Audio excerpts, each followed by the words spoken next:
நமஸ்தே. இன்னைக்கு நம்ம ஒரு புத்தகம் என்றால் ஒரு மிக சிறந்த நண்பனுக்கு சமம். ஒரு மிக சிறந்த நண்பன் ஒரு மிக சிறந்த புத்தகத்திற்கு சமம். ஒருவருக்கு ஒரு மிக சிறந்த நண்பனும், ஒரு மிக சிறந்த புத்தகமும் கிடைக்கப் பெற்றுவிட்டால், அந்த மனிதன் புகழின் உச்சிக்கே சென்று விடுவார்.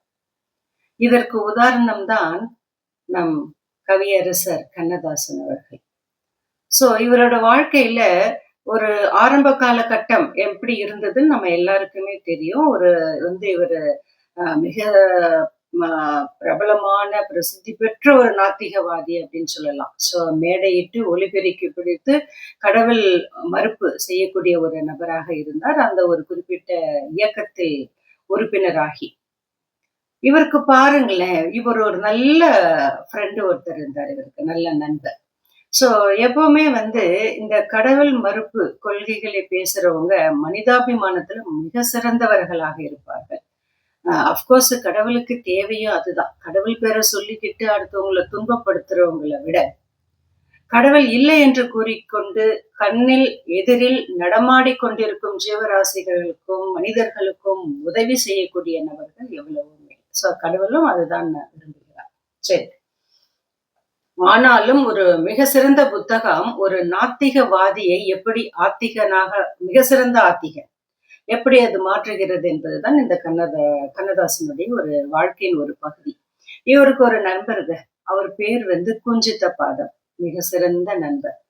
அவர் மிக சிறந்த ஆத்திகவாதி, ஆன்மீகவாதி, கடவுள் நம்பிக்கை உடையவர். அவர் என்ன பண்றாரு, ஒரு நாள் கண்ணதாசன் கிட்ட அதாவது கண்ணதாசனாக பரிணமிக்கப்படாத ஒரு நேரம், அதாவது ஏசி முத்தையா.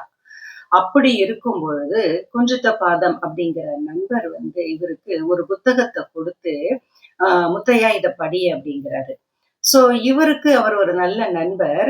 ஆனாலும் என் கொள்கைக்கு எதிரான புத்தகத்தை நீ கொடுக்கிறாய். காரணம், அவர் கொடுத்த புத்தகம் கம்பர் எழுதிய கம்பராமாயணம்.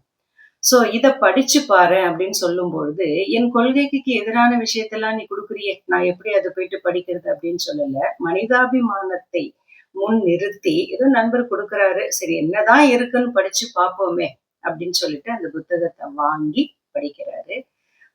அது படிக்க படிக்க படிக்க அவரால மூடி விட்டு நார்மலா இயல்பா அடுத்த வேலையை செய்யவே முடியல. வாட் நெக்ஸ்ட் அப்படிங்கிற ஒரு அபரிமிதமான ஒரு ஆர்வத்தை அந்த கம்ப ராமாயணம் ஏற்படுத்துகிறது. முழு காப்பியத்தையும் படித்து முடிக்கிறார். அப்படி முடித்த பிறகு அவர் என்ன செய்கிறார் தெரியுமா?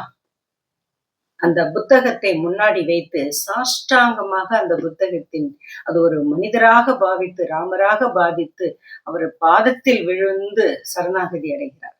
அப்படி ஒரு நாத்திகவாதியை ஆத்திகவாதியாக மாற்றுகிறது.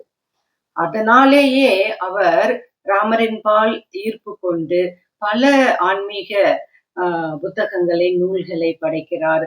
தன் பெயரையே ஏசி முத்தையாவிலிருந்து கண்ணனுக்கு நான் தாசன், கண்ணனுக்கு நான் அடிமை, தாசன் என்றால் அடிமை, அந்த கண்ணனுக்கு நான் தாசன், அதனால் கண்ணதாசன் என்ற அவர் பெயரை மாற்றிக்கொண்டார்.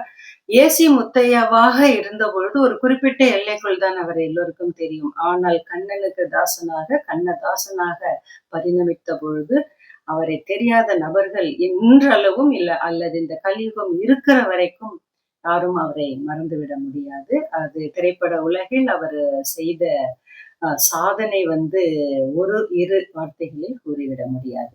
அவ்வளவு சிறப்பு வாய்ந்ததுதான் இந்த புத்தகம். நன்றி. மீண்டும் அடுத்த சந்திப்பில் சந்திப்போம்.